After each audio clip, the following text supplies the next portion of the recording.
Hi guys, welcome to Big Topic. நேற்று நம்ம தளபதி ஒரு வீடியோன்னு ரிலீஸ் பண்ணார்ல, அந்த வீடியோ ரிலீஸ் ஆகிற வரைக்குமே தாவேகாவுடைய தொண்டர்கள், அதாவது இன்னும் சிம்பிளாக சொல்ல போனால் நம்ம தளபதியோட ரசிகர்கள், அவங்க நிறைய விதமான குற்றச்சாட்டுகளை தாவேகா சைடு இருக்கிறவங்க மேலே வச்சுட்டு இருந்தாங்க. அதாவது பார்த்தோன்னா ஒரு ஆதங்கம், ஏன் இன்னும் இப்படி நடக்கலை, ஏன் அவங்க அதை பண்ணல அப்படின்ற மாதிரி பல கேள்விகள் அவங்களுமே முன் வச்சுட்டு இருந்தாங்க. அதுக்கு காரணம் என்ன அப்படிங்கிறத பற்றியும் ப்ளஸ் இப்போதைக்கு உள்ள அரசியல் கள நிலவரம் எப்படி இருக்குது அப்படிங்கிறத பற்றி தான் நம்ம பார்க்க போகிறோம். ஸோ ஃபஸ்ட்டு தாவேகா தொண்டர்கள், தளபதியோட ரசிகர்கள் மிக முக்கியமாக கேள்வி கேட்டது யார் அப்படின்னா திமுகவை நோக்கி கேள்விகளை கேட்டாங்க. ஆதாரங்களை வச்சு பார்த்தோன்னா பேசிகிட்டு இருந்தாங்க. என்னெல்லாம் எந்த அளவுக்கு பார்த்தோன்னா சப்போர்ட் பண்ண முடியுமோ அந்த அளவுக்கு தளபதிக்கு சப்போர்ட் பண்ணிகிட்டு இருந்தாங்க அப்படிங்கிறது உண்மையான விஷயம், மறுக்க முடியாத ஒரு விஷயம். அதே டைமில் பார்த்தோன்னா நேற்று அதுக்கு முந்தின நாள் நைட் இருந்தே பார்த்தோன்னா தாவேகா தொண்டர்களே கேட்க ஆரம்பித்த கேள்வி என்ன அப்படின்னா, புஷி ஆனந்த் அவர்கள் எங்கே போனார் அப்படின்றது. இன்னொன்று ஆதவ் அர்ஜுனா, இவங்க ரெண்டு பேருமே கட்சியில் பார்த்தோன்னா தளபதிக்கு அடுத்தபடியாக வெளியே தெரியக்கூடிய முகங்கள். அவங்க முக்கியமாக நிற்க வேண்டிய விஷயங்களுக்கு ஏன் வரல அப்படின்ற ஒரு கேள்வி எழுப்ப ஆரம்பிச்சிட்டாங்க.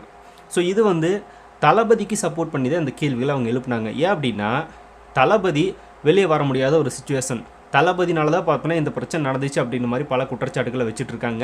இது எல்லாத்தையும் தாண்டி இறந்து போன அந்த 41 பேரும் பார்த்தோன்னா தளபதியை பார்க்க வந்தவங்க, தளபதியோட ரசிகர்கள். அதனால் அவர் தான் பார்த்தோன்னா மிகப்பெரிய வருத்தத்தில் இருப்பார். புஷி ஆனந்த் அவர்களையும் தாண்டி, ஆதவ் அர்ஜுனா அவர்களையும் தாண்டி, ஏன் நம்மள எல்லாத்தையும் தாண்டி அவர் தான் பார்த்தோன்னா மிகப்பெரிய மன உளைச்சல் இருந்திருப்பார் அப்படின்றது நேற்று அவர் வெளியிட்ட வீடியோ மூலமாகவே நம்மளுக்கு தெரிஞ்சிச்சு. ஸோ அதுலேருந்தே 2 நாள் ஆயிருக்கு தளபதிக்கு வெளியே வருது. அதுவும் இல்லாமல் அந்த நேரத்தில் என்ன பண்ணுறது ஏது பண்ணுறது அப்படின்ற மாதிரி ஒரு முக்கியமான முடிவு கூட தளபதி எடுக்க முடியாத இடத்துல தான் இருப்பார் அப்படின்றதும் தெரியும். ஸோ அப்படி இருக்கிறப்போ அவர்னால் வர முடியல அப்படின்னா, அவர் நேற்று அந்த வீடியோவில் சொல்லியிருப்பார், அவங்க இறந்தப்போ பார்த்தோன்னா நாங்கள் அப்படின்னா இதோட ஒரு மிகப்பெரிய பிரச்சனையாக வெடிக்கும் அப்படின்னு சொல்லியிருந்தார். அதே தான் நாமளும் நிறைய வீடியோஸில் சொல்லியிருப்போம். அவர் அந்த இடத்துல வராமல் கிளம்பி போனதே நல்ல விஷயம்தான். அவர் அங்கே வந்திருந்தார் அப்படின்னா இன்னும் பல விதமான உயிர்கள் போகிறதுக்கு தான் வாய்ப்புகள் இருக்குது அப்படின்றதுனால அவர் கிளம்பி போனதே நல்ல விஷயம்தான் அப்படின்னு. சரி, ஓகே, அப்படிப்பட்ட ஒரு நபர் வெளியே வர முடியல, அப்படி வந்ததுனால தான் இவ்வளோ பிரச்சனைகளும் நடந்துச்சு அப்படின்றது ஒரு சைடு இருந்தாலும், இவருக்கு அடுத்தபடியாக, அதாவது தளபதிக்கு அடுத்தபடியாக கட்சியில் பார்த்தோன்னா யார் அப்படின்னா புஷி ஆனந்த் அவர்கள் தான். ஸோ அவர் ஏன் பார்த்தோன்னா இங்கே நிற்கலை அப்படின்ற ஒரு கேள்வியை தாவேகா தொண்டர்களே முன் வச்சாங்க. அதுக்கு காரணம் எதிர்கட்சிகள் எழுப்பக்கூடிய கேள்விகள். அந்த கேள்விகளுக்கு பதில் சொல்லணும்ல நம்ம. இப்போ தளபதி வரல, ஓகே, புஷி ஆனந்த் எங்கே போனார் அப்படின்னு ஒரு கேள்வி கேட்டால் நம்ம சைடு இருந்து சொல்கிறதுக்கு என்ன பதில் இருக்குது? அவர் ஏன் வரல அப்படின்னு சொல்கிறதுக்கு நம்ம சைடு என்ன பதில் இருக்குது? இது எல்லாத்தையும் தாண்டி அதுக்கு அடுத்த நாளே பார்த்தோன்னா புஷி ஆனந்த் அவர்களை கைது பண்ணணும் அப்படின்ற மாதிரி காவல்துறை வழக்கு பதிவு செஞ்சுருந்தாங்க அப்படிங்கிறதே நம்ம பார்த்துருந்தோம். சோசியல் மீடியாஸில் என்ன நியூஸ் வருது அப்படின்னா, புஷி ஆனந்த் தலைமறைவு அப்படின்னு நியூஸ் வருது. அது தலைமறைவு கிடையாது அப்படின்னு பார்த்தோன்னா நம்ம சைடு இருந்து எடுத்து பேசுறதுக்கும் புஷி ஆனந்த் அவர்கள் எந்த ஸ்பாட்டுக்கும் வரல, எந்த ஒரு ப்ரெஸ் மீட்டும் நடத்தலை, அங்கே போகவும் இல்லை அப்படின்றதா. இப்போ நம்ம ஒரு தலைமறைவு இல்லை அப்படின்றத நம்ம எப்படி பார்த்தோன்னா அவங்களுக்கு சொல்கிறது அப்படின்றதும் ஒரு கொஸ்டின் மார்க்காக தான் இருக்குது. அவர் நின்றுருந்தாருன்னா அவர் எங்கேப்பா தலைமறைவானார், நிற்கிறாரு பாருங்கள், ப்ரெஸ்ஸை மீட் பண்ணுறாரு பாருங்க அப்படின்னு நம்ம சொல்லியிருக்கலாம். ஆனால் அப்படி ஒன்று நடக்கவே இல்லை. அப்புறமா நம்ம எதை எடுத்து பேசுறது அப்படின்ற மாதிரி நிறைய தொண்டர்களுக்கு குழப்பம். இது எல்லாத்தையும் தாண்டி ஆதவ் அர்ஜுனா அவராவது பார்த்தோன்னா எது ஒன்று பேசினாரான்னா அதுவும் கிடையாது, வெளியே வந்தாரான்னா அவரும் வரல. ஸோ தளபதிக்கு அடுத்தபடியாக வெளியே தெரியக்கூடிய முகங்கள் அப்படின்னா புஷி ஆனந்த் ப்ளஸ் ஆதவ் அர்ஜுனா இவங்க தான். ஸோ இவங்களும் களத்துக்கு நிற்காதது தளபதி தொண்டர்களுக்கு ரொம்பவே பார்த்தோன்னா ஒரு சோர்வை கொடுத்துச்சு அப்படின்னு தான் நம்ம சொல்லணும். ஃபர்ஸ்ட் நாள் ஓகே, செகண்ட் நாள் ஓகே, நேற்று 3ஆவது நாளும் பார்த்தோன்னா அவங்க யாருமே வரல அப்படிங்கிறது. இப்போது தளபதி கூட இருக்கிற இவங்களே வெளியே வரல அப்படின்ற ஒரு கேள்வியை நம்ம தாவேகா தொண்டர்களே சேர்ந்து கேட்க ஆரம்பிச்சிட்டாங்க. ஏன் அப்படின்னா, இந்த பிரச்சனையை இப்போதைக்கு ஸ்டாப் பண்ணணும் அப்படின்னா இவங்க யாராவது பேசியிருந்தால் அந்த பிரச்சனை பார்த்தோன்னா ஓரளவுக்கு குறைஞ்சிருக்கும். இது எல்லாத்தையும் விட களம் நம்மளுக்கு சாதகமாக தான் போயிட்டு இருந்துச்சு. அப்படின்னா பாதிக்கப்பட்ட நபர்களே நம்ம தளபதிக்கு தான் சப்போர்ட் பண்ணி பேசிகிட்டு இருந்தாங்க. பாதிக்கப்பட்ட நபர்கள், அதில் உயிரிழந்தவங்களோட உறவினர்கள் அப்படின்னு எல்லாருமே நம்மளுக்கு ஆதரவாக தான் பேசிகிட்டு இருந்தாங்க. இது தளபதிக்கு இதுக்கு சம்மந்தமே கிடையாது, தளபதி ஒன்றும் பண்ண முடியாது, அவரால் இது நடக்கலை, இது ஒரு சதி செயல் தான் அப்படின்ற மாதிரி அங்கேருந்த பொதுமக்களே குற்றச்சாட்டுகள் வச்சுட்டு தான் இருந்தாங்க. பாதிக்கப்பட்டவங்க ப்ளஸ் உயிரிழந்தவங்களோட உறவினர்கள் இவங்க எல்லாருமே இப்படி தான் பேசினாங்க. அதனால் களம் நம்மளுக்கு சாதகமாக தான் இருந்துச்சு. அப்போயே பார்த்தோன்னா ஸ்பாட்டுக்கு விசிட் பண்ணியோ இல்லை ஒரு ப்ரெஸ் மீட் நடத்தியோ ஏதாவது பார்த்தோன்னா புஷி ஆனந்த் அவர்களோ இல்லை ஆதவ் அர்ஜுனா அவர்களோ பண்ணியிருந்தாங்க அப்படின்னா இன்னும் கொஞ்சம் நம்ம பார்த்தோன்னா அடுத்த லெவலுக்கு போயிருக்கலாம். ஆனால் அது இவங்க எதுவுமே பண்ணல. இது எல்லாத்தையும் தாண்டி எங்கள் சைடு எந்த ஒரு தவறுமே இல்லை அப்படின்றதாவது சொல்லியிருக்கணும்ல, அதையும் சொல்கிறதுக்கு இவங்க வரல அப்படின்றத மிகப்பெரிய ஒரு கேள்விக்குறியாக இருக்குது, குற்றச்சாட்டாக வைக்கப்பட்டுட்டு வருது. இப்போ வரைக்கும் தளபதி கூட நேற்று வீடியோ வெளியிட்டாருப்பா, ஆனால் இன்னும் இவங்க 2 பேர் பார்த்தோன்னா பேசலை அப்படின்றதா. ஏன்னா கட்சியில் அடுத்தபடியாக பொறுப்பில் வச்சிருக்கிறதுக்கு காரணமே இந்த மாதிரியான பிரச்சனைகளை, இந்த மாதிரியான சுச்சுவேஷனில் பார்த்தோன்னா இவங்க அதை ஹேண்டில் பண்ணணும், இவங்க பார்த்துக்கணும் அப்படின்றதுக்காக தான் அடுத்த கட்ட ஆட்களை நியமிக்கிறது நம்ம. அப்படி இருக்கிறப்ப இவங்களே வந்து பேசலை அப்படின்றது பார்த்தோன்னா எல்லாருக்கும் பெரும் அதிர்ச்சி தானே. இப்போ ஒரு போருக்கு நம்ம போயிட்டுருக்கோம், மிகப்பெரிய ஒரு எதிரியை சந்திக்கிறதுக்காக நம்ம ஒரு போருக்கு போயிட்டுருக்கோம். அந்த போர் வீரர்கள், அதாவது தளபதியோட ரசிகர்கள் தொண்டர்கள்னு வச்சுக்கோங்களேன், அந்த போர் வீரர்கள் சோர்வடையாமல் பயப்படாமல் ரொம்பவுமே வந்து தைரியமாக முன்னேக்கி பயணிக்கணும் அப்படின்னா அதுக்கு போர் படை தளபதி யார் அப்படின்னா புஷி அனந்த் அவர்கள். அவர் வந்து நம்ம வழிநடத்தி கொண்டு போகணும், அவர் நம்மளுக்கு தைரியம் கொடுக்கணும், அவர் வந்து சில விஷயங்களும் நம்மளுக்காக எடுத்து வைக்கணும். அவரே இல்லாதப்போ போர் படை என்னாகும், சில சலசலப்புக்கு உள்ளாகும், ப்ளஸ் வந்து அவங்களுக்கு உண்டான அந்த வீரியம் குறைஞ்சிரும், சோர்வடைஞ்சிருவாங்க. தளபதினால் வர முடியல, சரி ஓகே, அதுக்காக தான் உங்களை வச்சுருக்கோம், நீங்களே வரல அப்படின்னா எப்படி அப்படின்றத படை வீரர்கள் கேட்கக்கூடிய ஒரு கேள்வி. இந்த டைமில் நம்ம யாருக்காக பேசுகிறோம், எதுக்காக பேசுகிறோம் அப்படின்ற ஒரு பயம் எல்லாருக்கும் வரதானே செய்யும். இப்போ அவங்கள முன் வச்சு பேசியிருந்தாங்க அப்படின்னா, அவங்க வந்திருந்தாங்க அப்படின்னா இன்னும் வேகமாக செயல்பட்டுருப்பாங்க. ஆனால் இவங்களே பார்த்தோன்னா தளபதி சைடு எந்த ஒரு தவறும் கிடையாது அப்படின்றது எடுத்து சொல்கிறதுக்கு வரல. தளபதி ஏன் வரல அப்படிங்கிறதுக்குண்டான ஒரு விஷயத்தையும் பார்த்தோன்னா பப்ளிக் மத்தியில் இவங்க முன் வைக்கல. தளபதியை தான் வந்து சொல்ல வேண்டியதாக இருக்குது, தளபதியை தான் ஒரு வீடியோ ரிலீஸ் பண்ண வேண்டியதாக இருக்குது. அப்படின்னா இவங்க எதுக்கு அப்படின்ற ஒரு கேள்வி நம்மளுக்கே தோணுதா இல்லையா? சரி ஓகே, இவங்க வரல அப்படின்னாலும் கைதுன்னு அப்படின்னு நியூஸ் வந்துச்சு இல்லை, அந்த கைது தலைமறைவு அப்படின்னு சொன்னோன்னே யார் தலைமறைவு ஆனால் நான் இங்கே தான் இருக்கேன் வாங்க அப்படின்னு புஷி அனந்தோட ஒரு ப்ரெஸ் மீட் வச்சுருந்தார் அப்படின்னா பிரச்சனையே கிடையாது. இல்லை அவராக முன்னாடி வந்திருந்தாலும் ஒன்றும் பிரச்சனை கிடையாது. சரி, வழக்கு பதிவு செஞ்சு கைது பண்ணாலும் இப்போ என்ன நடந்துற போகுது, கைதாகாமல் அரசியல் பண்ண முடியுமா, ஒரு வழக்கு இல்லாமல் அரசியல் பண்ணிட முடியுமானா முடியாது தானே. கைது பண்ணால் பண்ணிட்டு போகிறாங்க. இப்போ என்ன நம்ம சைடு எந்த தவறும் கிடையாது, நம்ம பாயிண்ட்டை முன் வைப்போம், நம்மளுக்கு உண்டான சாதகங்களான ஆதாரங்கள் சோசியல் மீடியாஸில் குட்டி கிடக்கு, பொதுமக்களே நம்மளுக்கு சப்போர்ட்டாக இருக்காங்க, பாதிக்கப்பட்டவங்களும் சப்போர்ட்டாக இருப்பாங்க. அப்படி இருக்கிறப்ப நம்ம எதுக்கு போய் இந்த மாதிரி வெளியே வராமல் இருக்கணும் அப்படின்னு அவங்களே பார்த்தோன்னா வெளியே வந்திருக்கலாம். நேற்று கூட அதை ஒரிஜினாக பார்த்தோன்னா ஒரு ப்ரெஸ் மீட்டை மீட் பண்ணுறாரு, அதில் சொல்கிறதுக்கு எது இல்லை அப்படின்னு ஓடும்போது அப்போ நாங்களாம் லூசு பசங்களை உட்காந்து பேசிகிட்டு இருக்கிறவங்க அப்படின்னு நம்மளுக்கு தோணுதா இல்லையா? இப்போது களத்தில் சண்டை செஞ்சு இப்போ வரைக்கும் தளபதியை தூக்கி பிடிச்சிருக்கிறது யார் அப்படின்னா அந்த கடைக்கோடியில் இருக்கிற தொண்டன், அதாவது தளபதியோட ரசிகர்கள். அந்த ரசிகர்கள் தான் இப்போ வரைக்கும் பார்த்தோன்னா தளபதி விடாமல் பிடிச்சிட்டு இருக்காங்க. பொறுப்புகள் இருக்கிற முக்கியமான நபர்களோ இவங்களாம் யாருமே கிடையாது. தளபதி ரசிகர்கள் தான் இப்போ வரைக்கும், இந்த நிமிஷம் வரைக்கும் நான் முதற்கொண்டு, நான் வந்து கட்சியிலலாம் எந்த பொறுப்பும் கிடையாது, எந்த போஸ்ட் நம்மளுக்கு கிடையாது, பதவியும் கிடையாது, இன்னும் சொல்ல போனால் கட்சிக்கு நம்மளுக்கு சம்மந்தமே கிடையாது. நான் ஒரு தளபதி ஃபேன், நான் தளபதிக்கு சப்போர்ட் பண்ணுறேன் அப்படின்னு நான் தளபதிக்கு சப்போர்ட் பண்ணி வீடியோ போட்டிருக்கேன். 2019 நம்ம பார்த்தோன்னா தளபதியோட அப்டேட்ஸ் கொடுக்குற சேனல் தான். அரசியலுக்கு வந்ததுக்கு அப்புறமா அந்த சேனல் கூட எனக்கு போயிடுச்சு. கிட்டத்தட்ட 2 லட்சம் சப்ஸ்கிரைபர் வந்து நான் வச்சிருந்தேன். அந்த அரசியலுக்காக தான் பார்த்தோன்னா அந்த சேனலே போச்சு. இருந்தாலும் நான் தளபதிக்கு தான் சப்போர்ட் பண்ணுவேன் அப்படின்னு மறுபடியும் இன்னொரு சேனலை ஓப்பன் பண்ணி தான் பார்த்தோன்னா நம்ம இதை போட்டிருக்கோம். ஸோ அப்படி இருக்கிறப்போ ஒரு ரசிகராகி நம்ம தான் பார்த்தோன்னா தளபதிக்கு இப்போ வரைக்கும் சப்போர்ட்டாக நின்றுருக்கோம். தளபதிக்கு என்ன சொல்கிறது, அவர் மேலே எந்த தவறும் கிடையாது பாருங்க அப்படின்னு நம்ம தான் எடுத்து முன் வச்சு தளபதிக்கு இப்போ வரைக்கும் தூணாக நிற்கிறது பார்த்தோன்னா ரசிகர்கள் மட்டும்தான். பொறுப்பில் இருக்கிற பெரிய நபர்கள் யாருமே வரல. இதுதான் பார்த்தோன்னா நம்மளுக்கு இருக்கிற கோபமே. அதாவது நம்ம பேசுகிறோன்னு நம்ம பேசிட்டு ஒரு விஷயத்தை பேசிட்டோம் அப்படின்னா நம்மளுக்குன்னு ஒரு பிரச்சனை வரும்போது இவங்க வருவாங்க, இவங்க வந்து நிற்பாங்க அப்படின்ற மாதிரி ஒரு நம்பிக்கையை பார்த்தோன்னா தொண்டர்களுக்கு இவங்க கொடுக்காத மிகப்பெரிய இப்போ தப்பாக போச்சு. இப்போ பல விஷயங்களை பேசி பார்த்தோன்னா ஒரு சில பேர் வந்து எஃப்ஐஆர் போடப்பட்டு கேஸில் மாட்டிக்கிட்டாங்க. அவங்கள யார் பார்க்குறது, இவங்களே பார்த்து நோடிட்டாங்க. ஒரு கைதுன்னொடனே புஷி அனந்த் அவர்களே தலைமறைவு அப்படின்னா கடைக்கோடியில் ஒரு சோசியல் மீடியாஸில் ஒரு நியூஸை ஷேர் பண்ணுற ஒருத்தன் பார்த்தோன்னா எப்படி தைரியமாக வந்து அதை ஃபேஸ் பண்ணுவான். அப்படி இருக்கிறப்ப இவங்களே கைதுக்கு பயந்து ஓடிடுறாங்க. அப்போ நம்மளாம் கைது பண்ணிட்டாங்க அப்படின்னா யார் காப்பாற்றுவாங்க அப்படின்ற மாதிரி அவனுக்கா தோணுமா இல்லையா? ஸோ இந்த மாதிரி நம்ம சைடே பார்த்தோன்னா இந்த மாதிரி பிரச்சனைகள் இருக்கும்போது தொண்டர்கள் எப்படி பார்த்தோன்னா பயப்படாமல் முன்னோக்கி பயணிக்க முடியும்? இதுதான் நம்மளோட கேள்வி. இப்போ கூட தளபதி தான் நேற்று வீடியோ பண்ணி அவரும் பார்த்தோன்னா சொல்ல வேண்டியதாக இருக்குது, நான் ஏன் வரல அப்படிங்கிறத சொல்ல வேண்டியதாக இருக்குது அப்படின்னா அப்போ அடுத்த கட்ட நிலைமையில் இருக்கிற இவங்கெல்லாம் எதுக்கு அப்படின்ற மாதிரி நம்மளுக்கு கேள்வி வருதா இல்லையா? புஷி அனந்த் அவர்கள் கடின உழைப்பாளி, ஒவ்வொரு விஷயத்துக்கும் பார்த்தோன்னா உதவி பண்ணுறவர், போய் நிற்கிறவர், அதுக்கப்புறமா தளபதி சொல்கிறத செய்கிறவர், அதெல்லாம் ஒரு சைடு இருக்கட்டும். ஆனால் இது முக்கியமான ஒரு விஷயம் இல்லை. இந்த விஷயத்தில் பார்த்தோன்னா இவங்க இறங்கி வந்திருக்கணுமா இல்லையா? அதுதான் நம்ம கேட்கக்கூடிய ஒரு கேள்வி.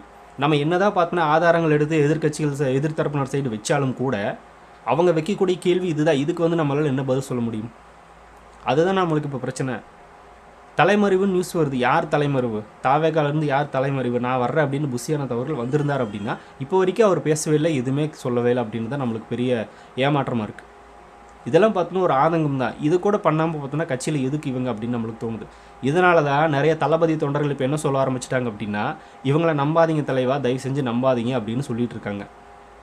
இப்போ ஒரு ஊருக்கு இப்போ கரூருக்கே விசிட் பண்ணுறோன்னு வச்சுக்கோங்களேன், அங்கே இருக்கிற ஒரு ரசிகனை கூப்பிட்டா கூட அங்கே எங்கெங்கே பார்த்தோன்னா எந்தெந்த முட்டு சந்து இருக்குது, எங்கெல்லாம் பிரச்சனை பண்ணால் கரெக்டாக இருக்கும் அப்படின்ற ஒரு ஈஸியான விஷயத்தை பார்த்தோன்னா அவன் முன் வச்சு அவன் சில ஐடியாஸ் கொடுப்பான்.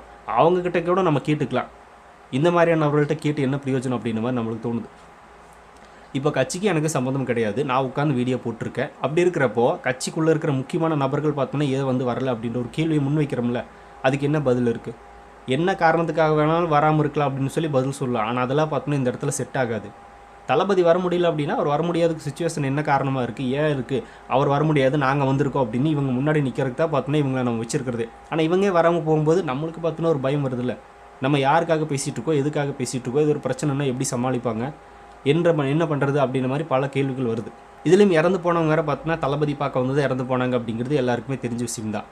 ஸோ அப்படி இருக்கிறப்போ அவங்க பக்கத்துலாவது கட்சிக்காரங்க யாராவது போய் நின்றுதாங்க அப்படின்னா இன்னுமே நல்லா இருந்திருக்கும். அது முக்கியமாக புஷியான தரலில் போய் நின்றுக்கணும். அதை ஒரிஜினா பார்த்தோன்னா தளபதி கூடயே இருக்கார், மேடையில் பேசுகிறாரு, இதெல்லாம் பார்த்தோன்னா பெரிய விஷயம் கிடையாது. இந்த நேரத்தில் அவர் போயிருக்கணும் அப்படின்றது தான். இப்போ வரைக்கும் நான் இதை பற்றி பேச முடியாத நிலமையில் இருக்குது அப்படின்னு சொல்லிட்டு போகிறாரு. தளபதி விடவா பார்த்தோன்னா பேச முடியாத நிலமையில் இவர் வந்துட போகிறாரு. ஸோ தளபதி பார்த்தோன்னா இது வந்து ஒரு விஷயத்தை புரிஞ்சுக்கணும். அரசியல் அப்படின்னு எடுத்துக்கிட்டோம் அப்படின்னா நம்ம கூட நல்ல நேரங்களில் பயணிக்கிறவங்க நம்மளுக்கு தேவை கிடையாது. பிரச்சனைன்னு வரும்போதும் கூட பார்த்தோன்னா நம்மளுக்கு சப்போர்ட்டாக யார் இருக்காங்க அப்படின்றது தளபதியும் தெரிஞ்சுக்கணும் அப்படின்றது தான்.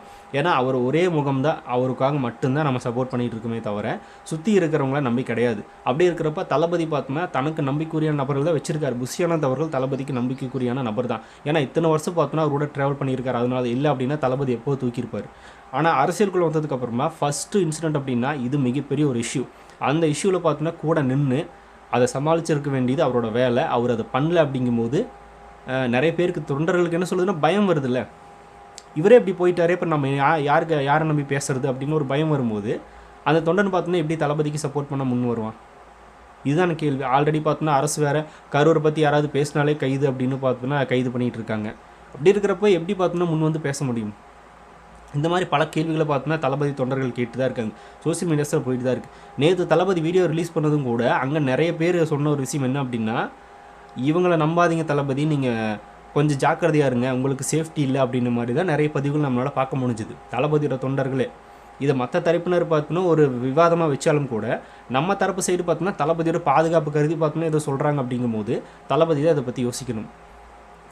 இது அரசியல் அப்படின்றது பார்த்தோன்னா என்ன அப்படின்றத இப்போ இந்த கரூர் சம்பவத்து மூலமாக தளபதியும் தெரிஞ்சுக்கிட்டு இருப்பார், நம்மளும் தெரிஞ்சுக்கிட்டோம். இதுதான் அரசியல் அப்படின்ற மாதிரி. அது விபத்தாக இருந்தாலும் அதை வச்சும் அரசியல் பண்ணுவாங்க, இல்லை விபத்து ஏற்படுத்தியும் அரசியல் பண்ணுவாங்க. இது வந்து எது உண்மை அப்படிங்கிறது நம்மளுக்கு தெரியாது. ஆனால் அதை பார்த்தோன்னா ரொம்ப ஸ்ட்ராங்காக ஹேண்டில் பண்ணுறதுக்கு நம்ம கையில் ஆட்கள் இருக்கணும். அந்த ஆட்கள் இல்லை அப்படின்னா நம்ம மேலே தான் திரும்பும், அதில் எந்த மாற்றமும் இல்லை. இப்போ அதை தான் பார்த்தோன்னா நோக்கி நம்மளை கேள்வி கேட்டிருக்காங்க. இன்னுமே பார்த்தோன்னா புஷியானந்த் ஆதவர்ஜினாலாம் ப்ரெஸ் மீட் பண்ண மாட்டாங்க, பேச மாட்டாங்க அப்படின்னு ஒரு கேள்வி வருதில்ல. இது வேறு நேற்று வேறு பார்த்தோன்னா தேவையில்லாமல் புரட்சி வெடிக்கும் அப்படின்ற மாதிரி லூசுத்தனமான ஒரு ட்வீட்டை போட்டு விட்டார் ஆதவர்ஜினா. சரி, ட்வீட்டை போட்டிங்க, எதுக்கு டெலீட் பண்ணுறீங்க? அப்படியே விட்டுற வேண்டியதானே. போட்டிங்க, அப்புறம் எதுக்கு பயந்து டெலீட் பண்ணுறீங்க? அப்புறம் பயந்துட்டு தான் டெலீட் பண்ணிட்டார் அப்படின்னு சொல்லி பார்த்தோன்னா அது ஒரு இஷ்யூ போயிட்டுருக்கு. இந்த மாதிரியான விஷயங்களை போட்டால் தளபதி ரசிகளை தூண்டி விடுற மாதிரி அவள் ஏதாவது பார்த்தோன்னா நம்ம புரட்சி வெடிப்போம் அப்படின்னு சொல்லி போய் நின்ட்டானோ அப்படின்னு அவனை தூக்கி உள்ளே போட்டாங்க அப்படின்னா இவர் வந்து காப்பாற்றுவாரா? இவரே பார்த்தோன்னா பயந்துட்டு தான் வெளியே வர மாட்டார் அப்படின்ற ஒரு கேள்வி தான் பசங்க கேட்டிருக்காங்க. அப்போ அவனை தூக்கி உள்ளே போட்டால் இவர் வந்து காப்பாற்றிடுவாரா? எதுக்கு இந்த மாதிரி தேவையில்லாத பதவிகள்? இது தளபதிக்கு நேராக பார்த்தோன்னா இந்த மாதிரி நாட்கள் தான் கட்சியில் வச்சுருக்கீங்களா அப்படின்னு தளபதி வேறு கேள்வி கேட்குறாங்க. அவர் என்ன பதில் சொல்லுவார்? ஸோ இவங்களுக்கும் பார்த்தோன்னா இன்னுமே இந்த புரிதல் வரமாட்டேங்குது. இப்போ கடைக்கோடையில் இருக்கிற தொண்டனுக்கு தான் பார்த்தோன்னா அது தெரியல அப்படின்னா கூட இருக்கிற இவங்களுக்கே தெரிய மாட்டேங்குது. இந்த மாதிரியான பதிவுகளை நம்ம எப்படி போடலாம்? கைது பண்ணாங்க அப்படின்னா அந்த கைதை பார்த்தோன்னா கண்டித்து ஒரு ஆர்ப்பாட்டம் நடத்துங்க. ஆதவர்ஜினா நீங்கள் பார்த்தோன்னா சமூக வலைதளங்களை கூட பதிவிட்டால் அது எப்படி நீங்கள் கைது பண்ணலாம் அப்படின்னு ஒரு கண்டன ஆர்ப்பாட்டம் நடத்துங்க, பொதுக்கூட்டம் நடத்துங்க. அதுக்காக ரசிகர்களை கூப்பிடுங்க, வருவாங்க. அதை விட்டுட்டு பார்த்தோன்னா புரட்சி வெடிக்கும் அப்படின்னா தளபதி தொண்டர்கள் ஆல்ரெடி டென்ஷனில் இருக்காங்க. இவங்க வேறு ஏற்கனவே பார்த்தோன்னா ஏற்றி வர மாதிரி சில விஷயங்களை பேசிட்டு போயிட்டுருக்காரு. அதை டெலீட் வேறு பண்ணிட்டார். இதுவும் பார்த்தோன்னா ஒரு இஷ்யூ ஆச்சு நேற்று. இந்த மாதிரி நம்ம சைடே பார்த்தோன்னா இந்த மாதிரி பிரச்சனைகள் இருக்கும்போது எதிர்த்தரப்பினர் வரும்போது நம்ம அவங்க சமாளிக்கிறதுக்கு நம்ம கையில் என்ன இருக்குது? நம்ம கையில் ஒரு உண்மை தான் இருக்குது, இல்லைன்னு சொல்லலை. அந்த உண்மையை பார்த்தோன்னா வெளிக்கொண்டவருக்கு நம்மளுக்கு முன்னாடி நிற்கிறது யார்? இவங்க இருக்கணுமா இல்லையா? ஆனால் இல்லாதப்போ நம்மளுக்கு என்ன தோணுது? இவங்களுக்காக நம்ம பேசிகிட்டு இருக்கோம், ஆனால் இவங்களே பார்த்தோன்னா வெளியே வர மாட்டாங்களே அப்படின்ற மாதிரி நம்மளுக்கு தோணுமா தோணாதா? இந்த மாதிரி பல கேள்விகளை தாவேகா தொண்டர்களை வச்சுட்டு இருக்காங்க. இதிலிருந்து தளபதியும் பார்த்தோன்னா ஒரு விஷயத்தை தெரிஞ்சுக்கணும். இந்த மாதிரியான நபர்கள் இருந்தாங்க அப்படின்னா தாவேகா தொண்டர்கள் கூட சப்போர்ட் பண்ணுறதுக்கு தான் பயப்படுவாங்க. அதில் எந்த வித மாற்றமும் இல்லை. தளபதியும் இன்னும் பார்த்தோன்னா வீரியமாக தைரியமாக நம்ம களத்தில் நிற்க போகிறோம்னு சொல்லியிருக்காரு. அது எந்த மாதிரியான நபர்களை இன்னி வச்சு தளபதி நிற்கணும் அப்படின்றத அவர் தான் முடிவு பண்ணணும். அதுதான் உண்மையான ஒரு விஷயம். நேற்று அவர் போட்ட வீடியோவில் கூட ரொம்ப சைலண்ட்டாக தான் பேசிகிட்டு இருந்தார். அந்த சைலன்ஸும் இனியெல்லாம் வேலைக்காகாது. இனி நம்ம இறங்கி அடிக்க வேண்டிய காலம் தான் இருக்குது. ஏன்னா அரசியல் அப்படின்னா என்ன, சூழ்ச்சின்னா என்ன அப்படிங்கிறத நம்மளுக்கு காட்டிட்டாங்கல்ல. இப்போ நம்ம அதை வச்சு தான் பார்த்தோன்னா எந்திரிச்சு நிற்கணும். அதுக்கு இந்த வீரியம் பத்தாது. தளபதி சொன்ன மாதிரி இன்னும் அதிகமான வீரியத்தோடு வரணும். இப்போ நம்ம ஒரு இடத்துக்கு வாக்கு சேகரிக்க போகிறோம்னு வச்சுக்கோங்களேன். இப்போ திமுக அதை பண்ணாங்களா இதை பண்ணாங்களா அப்படின்றதெல்லாம் நம்மளுக்கு தேவையில்லை. அதை பற்றி கூட பேச வேணாம். நான் வந்தால் என்ன செய்வேன் அப்படின்றது பார்த்தீங்கன்னா போல்டாக பேசிட்டு போயிட்டே இருக்கலாம். அவங்க செஞ்சாங்களா இல்லையா அப்படின்றத பற்றியெல்லாம் மக்களுக்கே தெரியும். நம்ம அதை பற்றி பேசவே வேணாம். அதனால் நான் என்ன பண்ண போகிறேன் அதை மட்டும் நம்ம பேசிட்டு வந்தால் போதும். இது எல்லாத்தையும் தாண்டி இது வரைக்கும் இல்லாத அளவுக்கு நான் என்ன செய்ய போகிறேன் அப்படின்ற முக்கியமான விஷயங்களை எடுத்து பார்த்தோன்னா கொண்டு போய் மக்கள்கிட்ட சேர்ந்தாலே போதும். மக்கள் நம்மளுக்காக வந்துடுவாங்க. ஆல்ரெடி மக்கள் அப்படிங்கிற மிகப்பெரிய பலமும் ரசிகர்கள் அப்படிங்கிற மிகப்பெரிய பலமும் தான் இப்போ வரைக்கும் தளபதியை பார்த்தோன்னா எந்த பேரும் ஏற்படுத்தாமல் தாங்கி பிடிச்சிட்ருக்கு. இவங்கெல்லாம் கிடையாது. இவங்கெல்லாம் சத்தியமாக எனக்கு தெரிஞ்சு கிடையாது. இவங்களை நாம் என்னமோ நினச்சா இந்த மாதிரி டைமில் பார்த்தோன்னா நம்மளை ரொம்பவுமே என்ன சொல்கிறது கஷ்டப்படுத்தியிருக்காங்க, கோவப்பட செய்கிறாங்க அப்படின்னு தான் நம்மளுக்கு தோணுது. அப்படி இருக்கும்போது தளபதி அவர்கள் இதை பார்த்தோன்னா கொஞ்சம் யோசிச்சு பண்ணணும் அப்படிங்கிறது இந்த வீடியோ மூலமாக நானும் சொல்ல வர்றேன். இது நிறைய என்னோட பதிவு கிடையாது, நிறைய தொண்டர்களுடைய வழி, ரசிகர்களுடைய வழி. அதில் ஒருத்தரெல்லாம் பார்த்தோன்னா உனக்காக எல்லாரும் பேசியாச்சு தலைவா, நீ மட்டும்தான் பேசலை, நீ பேசு அப்படின்னு அந்த பதிவை பார்க்கும்போது நம்மளுக்கு என்ன தோணுது அப்படின்னா இந்த அளவுக்கு பார்த்தோன்னா இறங்கி ஃபேன்ஸே சொல்ல ஆரம்பிச்சிட்டாங்களே அப்படின்ற மாதிரி நம்மளுக்கு தோணுது. சரி அவங்க தான் வரல தலைவா, நீயே வந்துட்டு ஸ்ட்ரெயிட்டாக அப்படின்ற மாதிரி கூப்பிட்டுருந்தாங்க. அவர் வராதுக்கு காரணம் பல விஷயங்கள் இருக்கலாம். அவர் வந்தால் இவ்வளோ பிரச்சனை நடக்குது அப்படிங்கும்போது அவர் நம்ம பெரிய அளவில் எதிர்பார்க்க வேணாம். ஆனால் ப்ரெஸ் மீட் வச்சு அவங்க இன்னி தளபதி பார்த்தோன்னா ப்ரெஸ் மீட்டை அவாய்ட் பண்ணுறது தவறான ஒரு விஷயம். அவர் ப்ரெஸ்ஸை மீட் பண்ணி ஆகணும், நம்ம சைடு இருக்கிற சில விஷயங்களை சொல்லியே ஆகணும். ப்ளஸ் நம்மளுக்கு களம் சாதகமாக இருக்கிறதுனால நம்ம ஈஸியாக இறங்கி பார்த்தோம்னா ப்ரெஸ் மீட்டில் பல விஷயங்களை பேசினா, அதனால் நம்ம அதை பண்ணணும் அப்படின்றது இந்த வீடியோ மூலமாக நான் சொல்லிக்கிறேன். இது இனிமேல் நம்ம சாதா ஆட்டமெல்லாம் ஆடி பிரயோஜனம் கிடையாது. இது இனிமேல் செட்டும் ஆகாது. இன்னும் ஒரு 6 மாதம் தான் இருக்குது. அதுக்குள்ளேயே பார்த்தோன்னா தளபதிக்கு அவப்பேரை ஏற்படுத்தணும் அப்படின்னு நிறைய விஷயங்கள் நடந்திருக்கு. ஆனால் அது எல்லாத்தையும் மீறி இப்போ தளபதி தான் சப்போர்ட்டாக நின்றுருக்காங்க. தளபதிக்கு தான் களத்தில் மிக முக்கியமான என்ன சொல்கிறது ஆதரவுகள் இருக்குது. அதனால் நம்ம இதை யூஸ் பண்ணிக்கணும். இது எல்லாத்தையும் தாண்டி நம்ம மேலே இருக்கிற இன்னொரு குற்றச்சாட்டு என்ன அப்படின்னா, தளபதி ஒரு டைமுக்கு வரேன்னு சொல்கிறாரு, ஆனால் அந்த டைமுக்கு வராமல் அதிகமாக லேட்டாக வர்றாரு, அவரே சட்டத்தை மதிக்கிறது இல்லை அப்படின்னு. இந்த விஷயத்தில் நான் ஆமான்னு சொல்லக்கூடிய ஒரு விஷயம் என்ன அப்படின்னா, அது நாமக்கல் மட்டும்தான். நாமக்கல்ல காலையில் 8:30 மணிக்கு வர வேண்டியது அவர் மதியம் தான் வந்தார். இது தவறான விஷயம் தான். மற்றபடி எல்லா இடங்கள்லையுமே பார்த்தோன்னா தளபதி வேணும்னு லேட்டாக வரல. அவர் வரும்போதே பார்த்தோன்னா அந்த க்ரௌடு சூழ்ந்துருச்சு. அதனால் அவர் லேட்டாக வந்ததுக்கு உண்டான காரணம் அதுதான் அப்படிங்கிறது எல்லாருக்குமே தெரியும். அது அவர் வேணும்னு லேட்டாக வந்தது கிடையாது. அவர் கிளம்புனது வர்றது எல்லாமே கரெக்டான டைம் தான். ஆனால் வர்ற வழியில் பார்த்தோன்னா தொண்டர்களால் லேட் ஆகிடுச்சு, அதுதான் உண்மை. ஆனால் நாமக்கல்லை பொறுத்த வரைக்குமே புசியானந்த் அவர்கள் டிவிகே சைட்லாம் பார்த்தோன்னா 8:30 தளபதி வந்துடுவார் அப்படின்னு நியூஸ் போடுறாங்க. அது சாத்தியமே இல்லை. அப்படி இருந்துச்சு அப்படின்னா தளபதி ஃபஸ்ட்டே பார்த்தோன்னா நாமக்கல் நைட்டு ஸ்டே பண்ணியிருக்கணும். அப்போ தான் பார்த்தோன்னா காலையில் 8:30 மணிக்கு அங்கே வர முடியும். ஆனால் அவர் 8:30 தான் பார்த்தோன்னா ஃப்ளைட்டுக்கே வர்றாரு அப்படிங்கிறது நம்மளாலே பார்க்க முடியுது. அதனால் இந்த மாதிரியான ஒரு தகவல் தான் நம்ம சைடு தப்பாக இருக்குது. அந்த தகவலை பார்த்தோன்னா இனிமேல் டைமிங் மென்ஷன் பண்ணாமல் நம்மளும் பார்த்தோன்னா கரெக்டான டைமுக்கு போய்க்கணும் அப்படிங்கிறது தான். ஏன்னா நம்ம சைடும் தவறுகள் இருக்குது அப்படிங்கும்போது நம்ம இது இல்லை அப்படின்னு மறுத்தாலும் சோசியல் மீடியாஸில் உண்மை தெரியுதுல்ல. நம்ம சைடு இந்த தப்பு இருக்குது அப்படின்றது அவங்க சொல்லும்போது நம்ம இல்லைன்னு சொன்னாலும் அது உண்மைதான் அப்படின்றது அவங்களுக்கே தெரியும். அதனால் நம்மளும் பார்த்தோன்னா கரெக்டாக இருந்துக்கிறது அப்படிங்கிறது நல்லது. ஸோ இந்த ஒரு கரூர் சம்பவம் மூலமாக பல விஷயங்களை நம்மளும் தெரிஞ்சுக்கிட்டோம், தளபதியும் தெரிஞ்சுக்கிட்டாரு, மக்களும் தெரிஞ்சுக்கிட்டாங்க. இப்போ எதிர்கட்சிகளும் பார்த்தோன்னா நிறைய விஷயங்களை கன்வே பண்ணியிருக்காங்க. இனி நடக்க போகிற அரசியல் அப்படிங்கிறது இதை விட பார்த்தோன்னா ஒரு படி தாண்டி தான் இருக்கணும் நம்ம சைடு. அதுக்கு வீரியமாக தளபதி செயல்படணும் அப்படின்னா வீரியமான நபர்களை கூட வச்சுக்கணும் அப்படின்றத நம்மளோட ஒப்பீனியன், நம்ம தளபதி ரசிகர்களோட ஒப்பீனியன் அப்படின்னே சொல்லலாம். இப்போ வரைக்கும் இனிமேலும் தளபதி தாங்கி பிடிக்க போகிறது தளபதி ரசிகர்கள் மட்டும்தான், முக்கியமான நபர்கள் யாரும் கிடையாது. அதுதான் உண்மையான ஒரு விஷயம். இது பல தொண்டர்களோட குரல் தான், என்னோட ஒரு குரல் மட்டும் கிடையாது. பல தளபதி தொண்டர்கள் முன் வச்ச ஒரு கோரிக்கை, ஒரு விஷயம் தான். அதை நான் இந்த வீடியோ மூலமாக சொல்லிக்கிறேன். ஸோ உங்களுக்கு இதில் உடன்பாடு இருந்தால் சரியா இல்லையா அப்படிங்கிறத கமெண்ட்டில் ஷேர் பண்ணுங்கள். அப்படியே பிக் டாபிக் சேனல் யாராவது சப்ஸ்கிரைப் பண்ண இருந்தால் மறக்காமல் சப்ஸ்கிரைப் பண்ணிக்கோங்க. நிறைய big topics, political news, trending news, cinema updates அப்படின்னு நிறைய நம்ம சேனலில் திறந்து வரப்போகுது.